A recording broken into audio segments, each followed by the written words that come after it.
Now, first of all, I'd better make it quite clear that I'm going to talk about a certain kind of thinking. One of the odd, wonderful things about this activity we call thinking is that to some extent everybody invents their own brand, has his own way of thinking, not only his own thoughts. You don't ever have to worry that you're not thinking properly, not unless you enter some very specialized job where a very specialized kind of thinking is required. All you have to do really is think. And thinking, as we know, is as natural as breathing. Some sort of thinking is generally going on in us all the time. So what's all the fuss about? Well, the terrible fact is that though we're all more or less thinking of something or other all the time, some of us are thinking more and some less. Some of us are more energetic about it. Just as some people are bustling about all the time, getting things done, while others just sit around, so it is inside people's minds. Some brains are battling and working and remembering and puzzling things over all the time, or much of the time. And other brains are just lying down, snoring, and occasionally turning over. Now, I'm not speaking to that first kind. There's not much I can say to them, except wish them luck. It's to the lazy or secret minds that I'm now speaking. And from my own experience, I imagine this includes 19 people out of every 20. I'm one of that clan myself, and always have been. At school, I was plagued by the idea that I really had much better thoughts than I could ever get into words. It wasn't that I couldn't find the words, or that the thoughts were too deep or too complicated for words. It was simply that when I tried to speak or write down the thoughts, those thoughts had vanished. All I had was a numb, blank feeling, just as if somebody had asked me the name of Julius Caesar's eldest son, or said 7,283 times 6,956, quick, think, think, think. Now, for one reason or another, I became very interested in those thoughts of mine that I could never catch. Sometimes they were hardly what you could call a thought. They were a dim sort of feeling about something. They didn't fit into any particular subject, history or arithmetic or anything of that sort, except perhaps English. I had the idea, which gradually grew on me, that these were the right sort of thoughts for essays, and yet probably not even essays. But for the most part they were useless to me, because I could never get hold of them. Maybe when I was writing an essay I got the tail end of one, but that wasn't very satisfying. Now maybe you can see what was happening.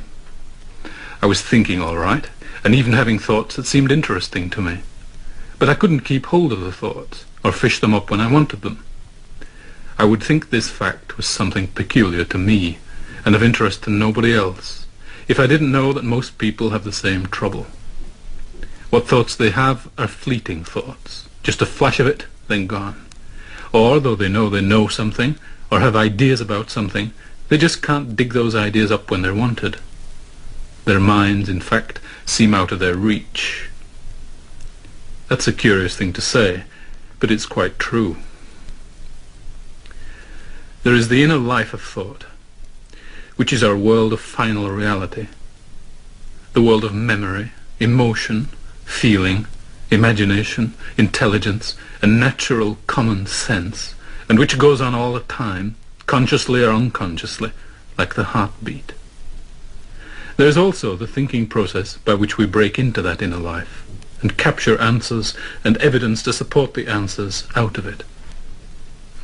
And that process of raid or persuasion or ambush or dogged hunting or surrender is the kind of thinking we have to learn. And if we don't somehow learn it, then our minds lie in us like the fish in the pond of a man who can't fish.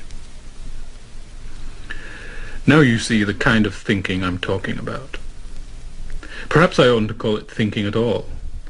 It's just that we tend to call everything that goes on in our heads thinking. I'm talking about whatever kind of trick or skill it is that enables us to catch those elusive or shadowy thoughts and collect them together and hold them still so we can get a really good look at them. I'll illustrate what I mean with an example.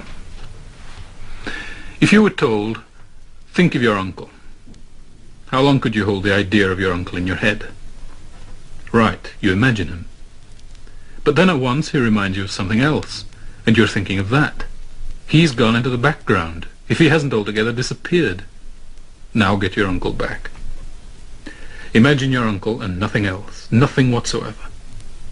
After all, there's plenty to be going on with in your uncle. His eyes, what expression? His hair, where is it parted? How many waves has it? What's the exact shade? If he's bald, what's the skin feel like? His chin, just how is it? Look at it. As you can see, there's a great deal to your uncle. You could spend hours on him, if you could only keep him in your mind for hours. And when you've looked at him from head to foot, in your memory you have all the memories of what he's said and done, and all your own feelings about him and his sayings and doings. You could spend weeks on him, just holding him there in your mind and examining the thoughts you have about him. I've exaggerated that, but you see straight away that it's quite difficult to think about your uncle and nothing but your uncle for more than a few seconds. So how can you ever hope to collect all your thoughts about him? At the same time, you obviously couldn't do that with everything that came into your head. Grip hold of it with your imagination and never let it go till you'd studied every grain of it. It wouldn't leave you any time to live. Nevertheless, it is possible to do it for a time. I'll illustrate the sort of thing I mean with a poem called View of a Pig. In this poem, the poet stares at something which is quite still and collects the thoughts that concern it. He does it quite rapidly and briefly, never lifting his eyes from the pig. Obviously, he doesn't use every thought possible. He chooses the thoughts that fit best together to make a poem. Here's the poem, View of a Pig. The pig lay on a barrow dead. It weighed, they said, as much as 3 men. Its eyes closed, pink-white eyelashes, its trotters stuck straight out.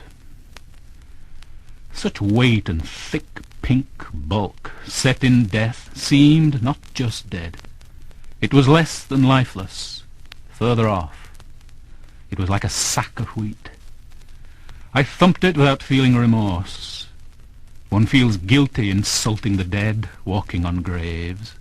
But this pig did not seem able to accuse. It was too dead. Just so much a poundage of lard and pork. Its last dignity had entirely gone. It was not a figure of fun. Too dead now to pity. To remember its life, din, stronghold of earthly pleasure as it had been, seemed a false effort, and off the point. Too deadly factual. Its weight oppressed me. How could it be moved? And the trouble of cutting it up. The gash in its throat was shocking, but not pathetic. Once I ran at a fair in the noise, to catch a greased piglet that was faster and nimbler than a cat.